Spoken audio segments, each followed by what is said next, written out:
하나님 말씀은 예레미야 27장 1절로 11절 말씀입니다. 예레미야 27장 1절로 11절 말씀입니다. 유다의 왕 요시야의 아들 여호야김이 다스리기 시작할 때 여호와께서 말씀으로 예레미야에게 임하시니라.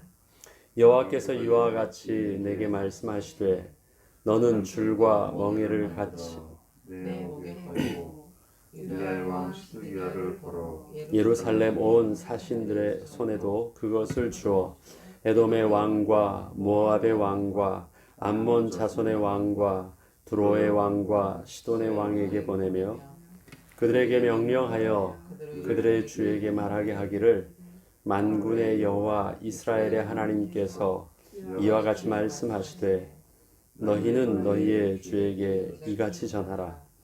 나는 내 큰 능력과 나의 쳐든 팔로 땅과 지상에 있는 사람과 짐승들을 만들고 내가 보기에 옳은 사람에게 그것을 주었노라. 이제 내가 이 모든 땅을 내 종 바벨론의 왕 느부갓네살의 손에 주고 또 들짐승들을 그에게 주어서 섬기게 하였나니 모든 나라가 그와 그의 아들과 손자를 그 땅에 기한이 이르기까지 섬기리라. 또한 많은 나라들과 큰 왕들이 그 자신을 섬기리라. 여호와의 말씀이니라. 바벨론의 왕 느부갓네살을 섬기지 아니하며 그 목으로 바벨론의 왕의 멍에를 매지 아니하는 백성과 나라는 내가 그들이 멸망하기까지 칼과 기근과 전염병으로 그 민족을 벌하리라. 너희는 너희 선지자나 복술가나 꿈꾸는 자나 술사나 요술자가 이르기를 너희가 바벨론의 왕을 섬기게 되지 아니하리라 하여도 너희는 듣지 말라. 그들은 너희에게 거짓을 예언하여 너희가 너희 땅에서 멀리 떠나게 하며 또 내가 너희를 몰아내게 하며 너희를 멸망하게 하느니라. 그러나 그 목으로 바벨론의 왕의 멍에를 메고 그를 섬기는 나라는 내가 그들을 그 땅에 머물러 밭을 갈며 거기서 살게 하리라 하셨다 하라. 여호와의 말씀이니라 하시니라. 아멘.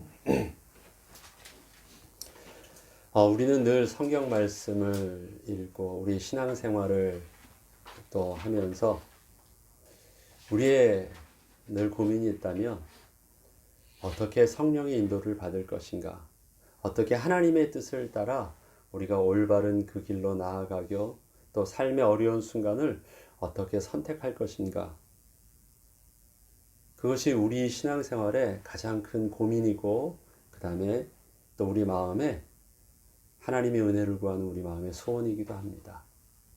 세상 사람들도 마찬가지죠.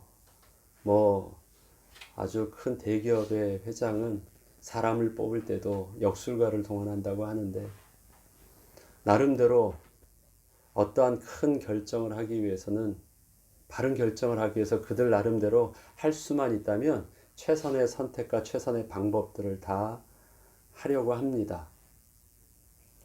우리들도 우리의 삶에 어떻게 하면 하나님이 기뻐하시는 삶, 우리 삶에 하나님께서 우리에게 주어져 있는 그 축복과 행복의 삶을 이 땅에서 누릴 수 있을까요?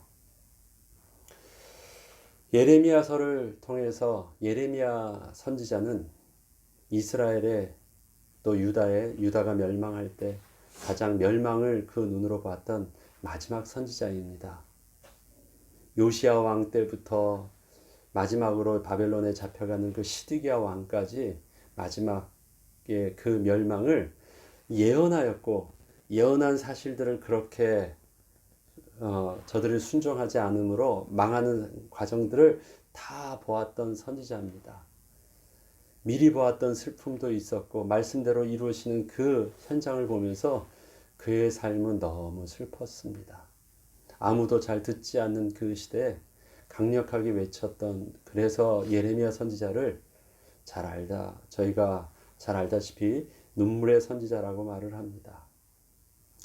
예레미야 또 요시야 왕 그의 아들 여호아하스 그의 동생 여호야김 그의 여호야김의 아들 여호야긴 그 다음에 여호야김의 막내 동생, 셋째 동생 시드기야에 이르기까지 쭉 망해가는 과정들을 다 본다라는 것. 그것은 그 시대 또 북이스라엘과 남유다의 그 상황 속에서 볼 때는 정치적으로 굉장히 어려운 시기였고 혼란한 시기였고 정말 무엇을 어떻게 해야 될지 힘든 시기였습니다. 주변의 강대국과 또 주변의 약소국들이 같이 뒤엉켜 있어서 그 주변의 같은 약소국은 어떻습니까? 모압, 암몬, 두로, 시돈 다 고만고만했었습니다. 그러나 그 나라들이 위로는 바벨론과 아래는 애굽의 여러 가지 그 틈새에서 어떻게 생존할 것인가를 많이 고민하면서 살려고 몸부림치는 아주 복잡한 정치적 상황을 가지고 있는 시대입니다. 우리는 그동안 그 선지서를 볼 때 이제 하나님의 뜻이라는 관점에서 예레미야를 중심으로 봤습니다. 그리고 어떻게 저렇게 외치는데 예레미야의 말을 그렇게 안 들을 수 있을까 하는데요. 한번 그 입장을 바꿔서 다른 시각으로 한번 보죠. 무슨 말이냐면 예레미야 입장에서는 정확한 하나님의 음성을 들은 것이기 때문에 이것이 맞습니다. 반드시 이렇게 해야만 합니다. 라고 말을 하고 있지만 그 말을 듣는 왕의 입장, 그 다음에 왕과 함께하는 그 고관들의 입장에서 보죠. 그런데 예레미야의 오늘 이 예언을 보면요. 그 예언이 여러 참모들의 말 한마디와 별로 달라 보이지 않습니다. 하나님의 수준이라면 이렇게 표현했잖아요. 하나님 반드시 멸망할 것입니다. 경고하거나 아니면 하나님은 우리를 이러한 어려움 속에서 기적과 같이 우리를 구원해 주실 것이고 하나님이 이러할 때 절대 망하지 않게 하실 것입니다. 이것이 위대한 하나님의 수준 속에서 하나님께서 그 사랑하는 백성에게 말씀하시는 수준일 거예요. 아, 그렇지. 하나님이라면 그렇게 하실 거야. 거기서는 호불호가 정확하게 갈릴 수 있습니다. 믿지 못하거나 믿거나 그렇게 정확하게 딱 갈릴 수 있습니다. 그래서 앞서 예레미야 선지자에게 여호야김에게 임했을 때는 그 여호야김에게 있었던 그 많은 백성들은 이 성을 멸망할 거라는 그 말을 하나님의 음성으로 받고 고민했던 흔적이 나오는데요. 이 시드기야 왕에 이르기까지 시드기야 왕이 이제 마지막으로 바벨론에 순종하지 않고 바벨론에게 처음에는 바벨론이 왕을 세워서 그를 통해서 바벨론에서 시드기야라는 이름도 주고 잘하다가 한 10년 정도 이렇게 바벨론을 섬기다가 이제 바벨론을 배반하고 애굽왕에 화친을 하면서 애굽을 도와서 바벨론을 몰아내려고 하다가 그게 잘 안 돼서 결국은 두 눈이 뽑히면서 거기 신하들과 함께 다 잡혀가는 것이었거든요. 말을 안 들었어요. 시드기야 왕이. 그런데 이때는요. 오늘 본문의 내용들을 보면 예레미야가 어떤 예언을 하냐면 그 보는 부분으로는 줄과 멍에를 매게 하고 줄과 멍에는 뭡니까? 멍에를 목에 소멍에를 대고 줄을 잡으면 그를 자기 마음대로 조절하면서 끌고 가게 하는 종처럼 가축에 그 경작하는 종처럼 부리는 거 아닙니까? 그 줄과 멍에를 자기 목에다 메고 상징적으로 보여줍니다. 모든 신하들 두로, 시돈, 모압, 암몬 사람들에게 함께 또 거기에 더불어서 유다 왕도 다 이걸 보기를 원했고 이 음성을 듣기를 원했대요. 너희들이 지금 하나님께서 당신이 원하신 대로 세우신 바벨론 왕에게 그에게 힘과 권세를 주었는데 하나님이 그를 당신의 원하신 바로 쓰이는 하나님의 종으로 바벨론 왕에게 이 땅의 권세를 주었는데 누구든지 그 바벨론에게 순종하지 않으면 섬기지 않으면 다 멸망할 것이란 예언을 합니다. 그래서 그 줄과 멍에가 어디의 손에 있도록요? 바벨론 왕의 손에 있도록 하라는 것이 바로 예레미야의 예언이었습니다. 그렇게 하진 않는 나라는 반드시 멸망할 것을 경고하였습니다. 그래도 바벨론에게 투항하면 그래도 목숨은 살고 뭐 조공을 바치고 좀 저거 한다 할지라도 너희들은 그래도 생존할 수 있는데 그렇게 투항하지 아니하면 비참하게 멸망할 것을 예언하였습니다. 근데 이 예언을 한번 보죠. 그 당시 왜 시드기야 왕이나 그 앞에 있었던 여호야긴 왕, 시드기야의 조카죠. 여호야김의 아들이었으니까. 그 다음에 여호야김이나 왜 이렇게 다 죽임을 당하고 죽임을 당하면서까지도 바벨론하고 반역하려고 했을까요? 바벨론에게 순종했으면 죽임을 당하지 않았어요. 그리고 그렇게 잔인하게 고통당하지 않고 예루살렘 성이 그렇게 완전히 멸망당하지 않았을 수도 있을 거예요. 물론 그것은 하나님의 예언의 말씀이기도 하지만 저들은 경고했는데 경고했던 것들을 하나님은 눈이 있어도 보지 못하겠고 귀가 있어도 듣지 못하게 하셔서 결국은 그렇게 자기 스스로 불순종하다가 멋대로 하다가 망한 것이거든요.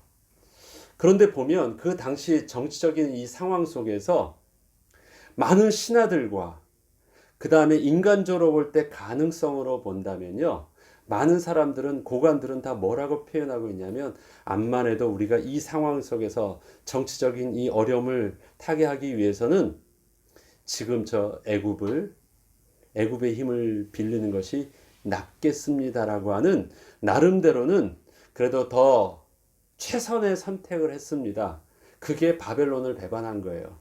이렇게 바벨론 왕에게 잔인하게 두 눈이 뽑히고 포로로 잡혀가고 포로로 잡혀간 정도가 아니라 그곳에서 모든 고관들이 다 죽임을 당하는 그러한 고통들을 당할 것을 알았다면 애굽하고 화친하고 바벨론을 배반할 그러한 결정들을 그들이 했었을까요?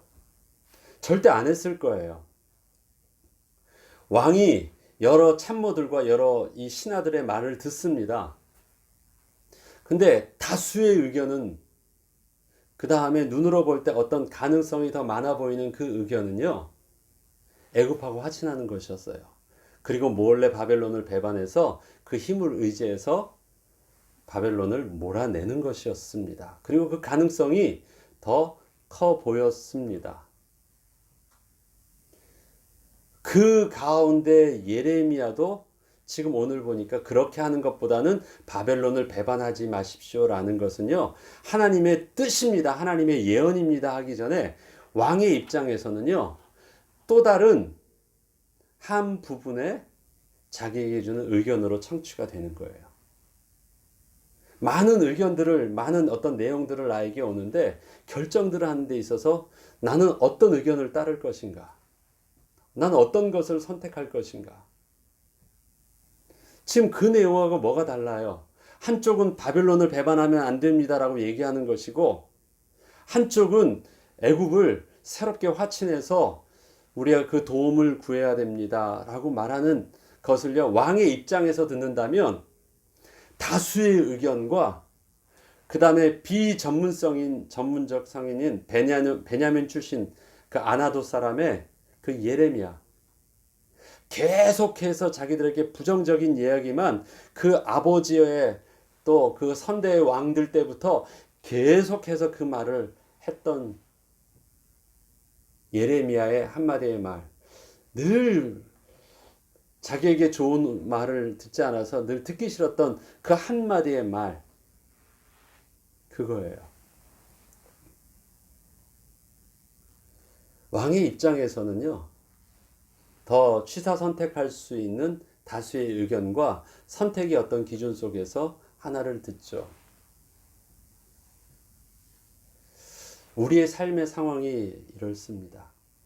그냥 아주 확실하고 강력한 어떤 그 권위의 말씀으로 이것이 하나님의 음성입니다 해서 뭔가 확실한 하나님 수준의 역사와 하나님 수준의 어떤 그 말씀의 무게가 내게 다가오면 나는 그래도 하나님의 말씀이니까 그렇게 고민하고 그렇게 순종해야 되겠다. 어떤 결정할 수 있는 권위에 의지할 수 있는 우리의 모습이 있는데 우리의 삶 속에서 어떻게 하면 하나님의 인도함을 받을까라는 그 고민들을 보면요, 그렇게 여호와께서 가라사대하는 하나님의 권위의 음성이나 권위의 상황과 권위의 사람이 와서 내게 말씀해 주지 않으신다라는 거예요.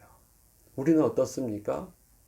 다수의 여러 사람들의 말과 상황 속에서요, 내가 결정해야 되는 순간이 우리의 삶의 평범한 삶 속에서 이루어지는 늘 일상이에요.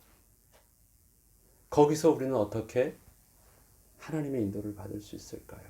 무엇이 하나님의 음성이라고 저와 여러분은 선택할 수 있겠습니까? 시드기야 왕과 여호야긴과 여호야김과 그런 왕들은 그 예레미야의 음성을요, 자기 밑에서 계속 말하고 있는 다수의 선지자들과 제사장들, 그들의 말 속에서 소수도 아닌 단 한 사람의 그 말로 들려졌고요. 예레미야만 유일하게 말하고 있던 게 아니에요. 더 많은 사람들이, 더 많은 권위에 신뢰할 수 있는 권위의 위치에 있는 자들이 다 말하고 있는 중에 저 시골에서 올라온 아나도 출신의 예레미야 한마디가 들려지고 있었을 뿐이고요. 다수의 고관들의 이 정치적인 주의의 상황 속에서 분석해가지고 그나마 이렇게 하는 것이 낫습니다라는 정치적인 많은 그 상황의 합리적인 판단 속에서, 그 다음에 데이터 속에서 도움을 받고 있는 중에 전혀 그것이 비전문성인 전문적인 한 사람이 그런 정치적인 의견을 제시한 거예요. 예레미야는 그렇게 말하고 있지는 않았지만, 하나님의 음성이라고 외치고 있었지만 왕들의 입장에 있어서는요, 그렇지 않았어요. 우리 삶의 누구의 말을 하나님의 음성으로 여러분들은 듣겠습니까? 여러분은 어떤 결정들을 여러분들이 할 수 있겠습니까? 여러분들이라고 해서 시드기야나 여호야긴, 여호야김 그런 왕들의 입장으로 선택하겠습니까? 아니면 여러분들도 이제 예레미야의 말을 귀를 기울이면서 예레미야를 따르겠습니까? 저와 여러분들도 만약에 그 시대 내가 시드기야 왕 입장이라고 한다면요, 거기서 예레미야의 말에 그 귀를 들이고 거기서 하나님의 음성이라고 크게 내게 두 귀를 울릴 수 있게 하지는 못할 것 같아요. 왜? 다수의 의견이었고 또 다수의 고관들과 다수의 그 당시에 인정받는 종교 지도자들의 의견들이었기 때문에 그렇습니다. 그 입장 속에서 예레미야 하나의 말을 듣는다라는 것은 정말 쉽지 않은 상황이었습니다. 그리고 그 말 자체가 부정적이었고 그 말 자체가 정치적인 둘 중에 하나를 선택해야 되는 정도의 수준의 말이었잖아요. 바벨론을 선택해야 된대요. 믿음으로 나아가십시오. 그러면 하나님께서 우리 모든 상황 속에서 구원해 주십니다. 그러면 그게 우리가 하나님 수준의 메시지 같은데 그렇지 않아요. 바벨론의 선택을 하래요. 우리들도 쉽지 않습니다. 우리의 삶에. 한 번도 가보지 못한 그 길에 무엇이 옳은지 쉽지 않습니다. 그 가운데 세상 사람들이 할 수 있는 것은 이 가능성이에요. 가능성. 어떤 부분들이 더 성공할 확률이 많은가. 그 가능성을 높일 수 있는 여러 가지 방법들이 다수의 의견과 그 다음에 객관적인 많은 데이터들의 가능성들을 보고 그 다음에 약한 확률이 낮아 보이는 것들은 내어놓죠. 그래서 그러한 많은 것들을 취합합니다. 그래서 가급적이면 가능성이 높은 것을 선택을 합니다. 그런데 여러분, 이 확률이라는 것이 참 재미있는 것이 있죠. 확률이라는 것이 굉장히 우리에게 합리적인 선택을 도와주지만 거기에는 또 치명적인 약점이 숨어 있습니다. 가능성이라는 말의 의미예요. 90%의 가능성이 있어도 그 가능성대로 되지 않겠다라는 말이 가능성이라는 말 안에 담겨져 있습니다. 그런 일들이 안 일어날 수도 있다. 10%의 반대급부가 존재한다. 그래서 아무리 가능성이 높았다 할지라도 그렇게 안 되는 것에 대해서 그 의견을 가능성이 높다면서 이 길을 선택하라고 했던 그 사람에게 책임을 돌리지 못합니다. 그것은 확률이었으니까요. 그리스도인의 선택은 높은 가능성의 선택을 하지 않습니다. 가장 확률이 낮아 보이고 세상 볼 때는 가장 좁아 보이더라도, 그 길이 가장 좁은 길처럼 보이더라도 우리는 하나님을 신뢰함으로 그 좁은 길, 그 믿음의 그 길들을 믿음으로 선택하는 것입니다. 가능성을 취하는 것이 아니라 믿음으로 그 길을 선택하는 것입니다. 그러하기에 어떤 길이 사람 보기에는 바르나 그 길은 멸망하는 길인데, 우리 길은 세상 보기에는 굉장히 좁은 길처럼 보이는데 그 길이 시온의 대로가 됩니다. 지난 시간에도 말씀드렸지만 아무리 많은 것처럼 보여도 그 많은 것 안에 정답이 없다면 많은 것은 의미가 없습니다. 그런데 많은 것 중에 유일한 한 정답이 있는데 그것이 내가 선택한 길이라면 세상 보기엔 좁아 보여서도 그 길은 바로 시온의 대로가 되는 것입니다. 우리는 믿음으로 그 길을 하나님을 신뢰함으로 하나님의 옳다라고 하는 정답을 붙잡고 거기에 우리의 100%를 내어놓는 것입니다. 가능성이 맞아서 선택하는 것이 아니라 하나님을 100% 신뢰하기 때문에 그 길을 선택하는 것입니다. 그러면 하나님을 신뢰한다라는 것이 우리의 삶을 일어나는 삶의 다양성 있는 의견 속에서 어떻게 내가 이 길을 하나님의 100% 길인 줄 내가 믿음으로 알고 선택을 할까요? 그 이스라엘 백성들의 이스라엘 그 왕들 멸망했던 예레미야 시대의 그 앞선 요시아부터 시드기야 왕까지의 그 왕들을 쭉 볼 때요, 멸망했던 왕들에게 대한 성경의 또 선지자들의 그들을 향한 그 평가는 딱 한마디로 다 동일하게 말을 하고 있습니다. 혹시 뭐라고 그들 왕들에 대해서 표현하고 있는지 기억하십니까? 그들은 여호와 보시기에 악을 행하였다라는 것입니다.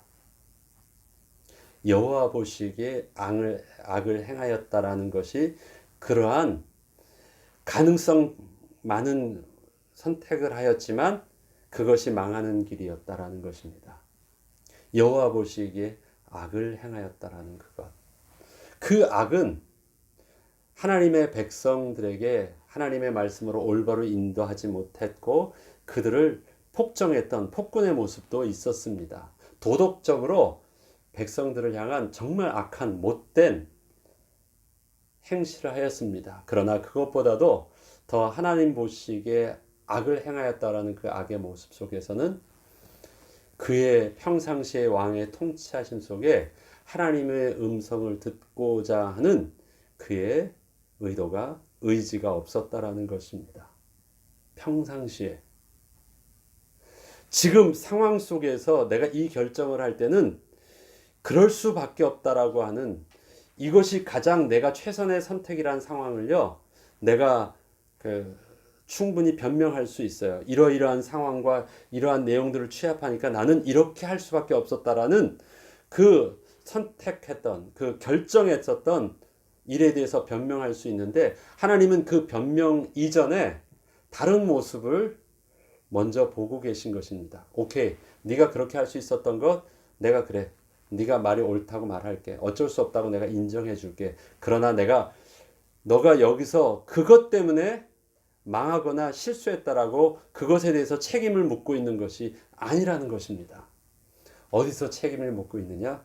그 결정 이전에 그 삶에 아무 문제가 없을 때 그 삶 속에서 그는 평상시에 하나님의 말씀에 귀를 기울이고 하나님의 권위 앞에 순종하며 하나님의 말씀에 따르려고 했었던 삶의 의도가 없었다라는 것입니다. 처음부터 그러하기에 그 주위에 있었던 왕들, 그 신하들과 그 주위에 있었던 세워놨던 선지자들과 제사장들의 모습 속에서는요, 하나님을 사모하고 하나님을 두려워하고 하나님의 말씀을 전해주려는 사람들이 처음부터 없었어요. 그 다수의 의견들이라고 하는 그 다수는 다 누구랑 그 영적으로 같은 흐름을 가지고 있었느냐? 바로 하나님의 말씀에 관심이 없는 그 왕들의 동일한 그 권위에 의해서 세워져 있는 사람들이었다라는 것입니다. 우리는 우리의 삶 속에서 늘 위기 순간을 잘 넘겨야 된다고 생각을 해요. 그렇지 않습니다. 그 위기 순간은 잠시 있는 것이고요. 위기의 순간을 위해서 우리가 사는 것이 아니라 우리는 평범한 삶 자체가 하나님 앞에서 올바른 것이 위기 순간이 아무 일 없이 지나가는 것입니다. 그런데 평상시에는 아무 일 없이 그냥 그대로 살다가 위기의 순간 뭔가를 하려다가 우리는 모든 것을 다 망해요. 어떻게 해요? 우리 평상시의 삶 자체가 하나님께 관심이 있어야 됩니다. 하나님의 성령에 민감하도록 늘 은혜를 구해야 됩니다. 그리고 우리 앞에 주어져 있는 삶은요, 오른쪽인지 왼쪽인지 우린 잘 몰라요.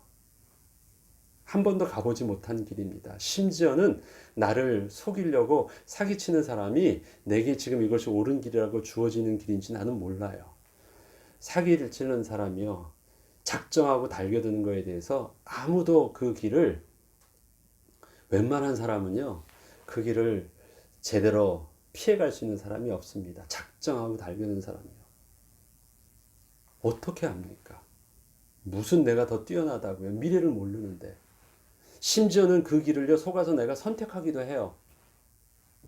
그런데 그것이 어떻게 하나님께서 내게 이끄신 은혜의 길로서 내가 응답을 누릴 수 있을까요?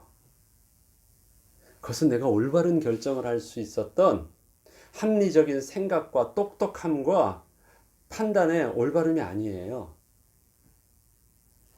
이 땅을 운행하신 하나님의 주권 안에 내 삶이, 나의 몸이 던져져 있기 때문에 악한 자가 나를 꾀하려고 한 길로 달려와서도 그것을 통해서 복되게 하시는 하나님의, 더 큰 하나님의 주권 속에서 통제함을 갖고 있기 때문에 제가 안 망하는 거예요. 사기를 안 당해서 안 망하는 게 아니에요. 사고를 안 당해서 우리가 안 망하는 게 아니잖아요. 병을 안 걸려가지고 우리가 행복하게 사는 게 아니에요. 우리에게 병도 있고 우리에게 사고도 있고 우리에게 어려움이 있는데 그것이 문제가 되지 아니하는 그냥 은혜의 삶을 살 수 있는 비밀이 있어요. 왜? 우리가 우리의 삶을 하나님께 던졌기 때문에 그래요. 하나님의 주권의 손에 우리가 잡혀있기를 소원하기 때문에 그렇습니다. 그래서 사망의 음침한 길로 다닐지라도 해를 두려워하지 않는 이유가 있습니다. 여호와가 나의 목자라는 우리의 믿음의 고백과 나는 오늘도 그 하나님께 나의 모든 삶을 던지고 있기 때문에 그래요. 그래서 하나님이 책임져 주시는 삶은 그것이 문제가 되지 않는 것입니다. 어떻게 하면 똑똑한 결정을 할 수 있을까요? 똑똑한 결정 못해요. 똑똑한 결정을 할 수 있는 우리의 똑똑함은 어디 있느냐? 여호와께 가까이 가는 것이 내게 복이라. 똑똑한 결정은 뭐니까? 여호와를 경외하는 것이 지혜와 지식의 근본이다라는 고백입니다. 그것이 다윗 왕의, 유다의 이스라엘의 최고의 왕이었던 다윗 왕의 고백이었고, 가장 그 시대 똑똑했던 솔로몬의 인생에 자기의 지혜를 내어놓고 우리 아버지의 말이 옳았다라고 하는 그의 실패의 마지막 정직한 고백이었습니다. 여호와를 경외한다라는 것, 똑똑해지기를 애쓰라는 말하고는 다른 말입니다. 그냥 주님 앞에 엎드리는 것이고 주님 앞에 그냥 맡기는 것입니다. 그것이 선이에요. 그것을 우리는 하나님께 순종하는 것으로 고백하는 것입니다. 오늘의 많은 사람들은 오늘의 이 왕의 그 귀와 눈을 보죠. 다 하는데 그 앞에는요, 많은 신하들이 있고 많은 선지자와 제사장들이 있는데 그 눈에는 뭐가 없냐면 하나님을 찾고자 하는 내 영혼이 주를 찾기에 갈급합니다라고 하는요, 주님을 찾고자 하는 그 눈이 안 열려 있어요. 보긴 보아도 보지 못하고요, 귀는 다 들어도 듣지 못하는 것. 왜? 사람은 아무리 복잡해도 내가 듣고자 하는 그 시선과 보고자 하는 시선과 듣고자 하는 그 소리가 있거든요. 그러면 들려요, 그게. 그런데 그 하나님의 음성과 하나님의 이끄심을 볼 수 있는 집중된 삶에 관심이 없어요. 그 다수의 의견과 다수의 많은 사람들이 아무리 자기에게 와도요, 그런 것입니다. 근데 우리에게 삶에 여호와를 경외하는 비밀과 늘 하나님의 얼굴을 바라보며 오늘도 예배하며 그 사모하는 비밀이 삶의 평범함 속에 있다면 우리는 그 가운데 우리 앞에 또 오늘도 주어지는 삶의 선택함 속에서 나는 그냥 오늘도 하나님의 은혜를 사모하고 기뻐하심을 그 길을 선택했어요. 분석해보니까 이것이 최고의 길이라는 모든 가능성의 데이터를 보고 선택한 것이 아니라 그냥 나의 기뻐하심대로 그 길을 선택했어요. 삶의 평범한 속에서, 나의 수준 속에서. 그런데 그것이 마땅한 길이었고, 그것이 내게 복된 길이었고, 그것이 나를 하나님으로 인도하시는 길이었어요. 그리고 나는 그때 딱 돌아보니까요, 나는 이만큼 생각하지 못했는데, 내 인생 여정 끝나 강 건너 언덕 이룰 때 하늘문 향해 말하리 예수 인도하셨구나. 그거를 나는 또 돌아보면서 또 고백하는 거예요. 그리스도인은 그렇게 똑똑하지 않아요. 그렇지만 그리스도인은 믿음이 있는 사람입니다. 하나님을 아는 사람이고 하나님께서 이 땅을 주관하신다라는 것을 인정하는 사람이에요. 그리고 그리스도인은 하나님께 몸을 던질 줄 아는 사람입니다. 똑똑한 사람 되지 말고요, 여호와를 경외하는 지혜와 지식의 근본을 소유하는 자, 그러한 왕이었다면 시드기야처럼 왜 두 눈을 뽑았을까요? 네 눈 있어도 보지 못한 것, 없는 것과 다르지 않다는 것입니다. 왜 그렇게 무기력하게 잡혀갔을까요? 너 힘이 있어도 그 힘 아무렇게 제대로 주를 위해서 쓰지 못한 힘, 하나님께서 그 주신 그 힘 앞에서 너의 권위는 네가 아무리 하려고 해도 안 돼요. 심지어는 이방 나라의 바빌론에게 하나님께서 권위를 주니까 그 왕 앞에서도 아무것도 못해요. 권세의 주관자가 하나님이심을 명확하게 보여주신 것입니다. 눈이 있어도 보지 못한 거나 눈이 뽑힌 거나 뭐가 차이가 있습니까? 그러나 우리에게 있어서는 하나님이 우리 눈을 열어 주의 법에 기이한 것을 보게 하시고 지혜와 계시의 영을 주사 날마다 하나님을 아는 그 은혜가, 오늘도 하나님의 음성을 들을 때 세미하게 말씀하시는 하나님의 음성을 크게 들을 수 있는 영적인 민감성과 오늘도 삶의 순간 속에서 숨겨져 있는 하나님의 그 예비된 하나님의 백성들이 많지 않지만 그 하나님의 백성을 만날 수 있는 은혜와, 다 나에게 좋은 것을 화려하게 말하고 있지만 비록 싫은 이야기처럼 보이고 내가 꺼려하는 그 순간 속에서도 하나님의 기뻐하시는 좋은 것을 취할 수 있는 삶의 은혜가 내 안에 나와 함께 하시는 성령의 인도하심을 따라 나는 오늘도 마땅한 길을 선택할 때 그 길이 하나님이 원하시는 길이 되게 하여 주시옵소서. 너희 안에 행하시는 이는 하나님이시니 자기의 기쁘신 뜻을 위하여 너희로 소원을 두고 행하게 하신다고 하셨는데, 내 안에 하나님이 행하게 하셔서 하나님의 기쁘신 뜻이 오늘도 내가 소원을 두고 하는 그 일 속에 함께 되어지도록 성령의 인도받게 하여 주시옵소서. 그 은혜의 비밀 따라 우리의 지금의 삶도 시드기야 왕의 시대처럼 정말 복잡하고 모든 것이 당황스럽고 어려운 상황처럼 보이는 그 시대, 그 환경 속에 살고 있는 우리이지만 이 가운데서도 하나님의 은혜 가운데 도우심 속에서 구원함을 얻는 거룩한 하나님 백성 되기를 우리 기도하고 응답받는 저와 여러분 되길 주 이름으로 축원합니다. 주기도문으로 마치겠습니다.